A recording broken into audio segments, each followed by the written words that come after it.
Today I will be giving you a tutorial about the app I found that brings engagement and fun new features to your lesson. This app is called Seesaw and it is free. The link to this app is listed below.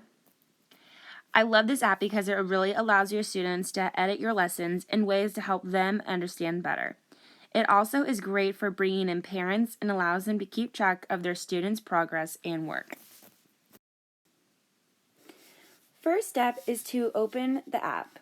As soon as you open it, you will come across to a page that says I am a teacher and I am a student. You will select I am a teacher first so you can set up your email account to get your class going. Once you have set up all of your class and your kids in your class, you will come to this screen. It will show class created.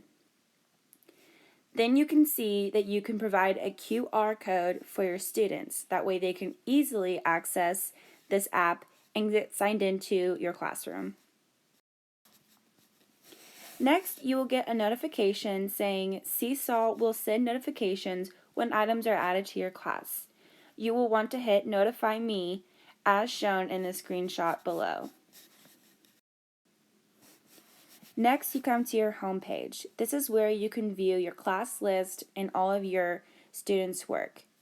Your students' work will be listed right around here, and your class list, as you can see, is right here. You can always manage your students in case you get new students that join you throughout the year or some leave. If you click on a specific student under class list, you will be brought to this page. As you can see, this is where you can edit your students' information. Each student has a name. You can always edit this name later on in the year if needed. Each student also has an icon. As you can see, you can choose different multiple icons. That way each student in the classroom can have a different one and you can help you and your students and parents stay organized. Here is the option of adding parents to this child. As you can see, this child has 0 parents listed under this app. To change that, all you have to do is click on the arrow, and you can always add your parents' information, email, and that way they get a notification and they can sign up for the class as well to view their students' projects. As mentioned before, you also have the option of removing a student from your class. Here is where you will do that. To start adding your students' work in your lesson that will appear here, you can start by clicking the green plus button. Now here is where this app gets interesting. You can create fun, new, and exciting lessons for your students to view in the classroom for silent, independent work time, outside the classroom and at home, and lessons centered for homework to be done outside the class. You can choose to type up lessons with notes. You can also provide links for tutorials or websites provided for your lesson, and you can also add files that are already made that are on your computer. You can also show photos, videos, and drawings for your lesson. I chose to create a video for my first lesson. This is a page that my students will view when they open my video lesson. In my video, I can use zoom, cut, copy and paste, and use markers and text boxes. Below, you can see my students will have the option to use their own drawings, voice, or text annotations to add when watching this lesson. This is great because it can help the students in your class with learning disabilities to make modifications and allow them to learn to the best of their ability. My lesson is presented the same for every child, but they can go in and write, draw, or say things while watching the lesson to help them break down the material and understand it better. After I did my video lesson, I was presented with this screen.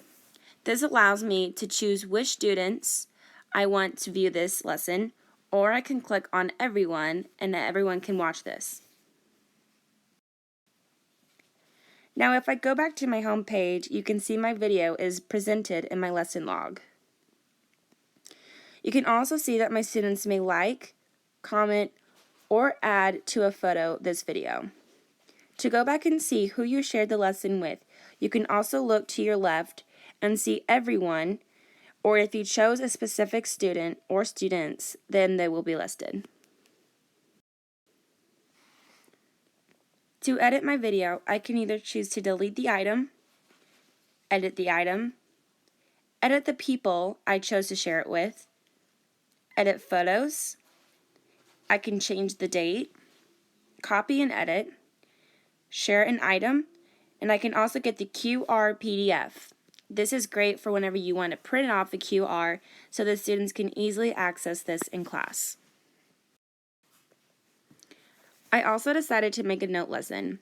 Here, my students can read what I want them to do, such as the instructions, followed by a video lesson that I want them to listen to. In this note, I wanted my students to watch the lesson and then follow along with guided notes presented. Another feature on the home page is I can, instead of being on the lesson log, I can choose to view calendar. Here, I can see exactly which date I presented how many lessons and how many items. I can also choose to set up a classroom blog. By clicking on this tab, I will be brought to this page. Then you want to click on Set up your class blog. This will redirect you to a new page where all the setting up can be done. This is the page you will be redirected to. As you can see, the instructions are very clear. So go get this free app. It will give your students some fun and engaging lessons for the year.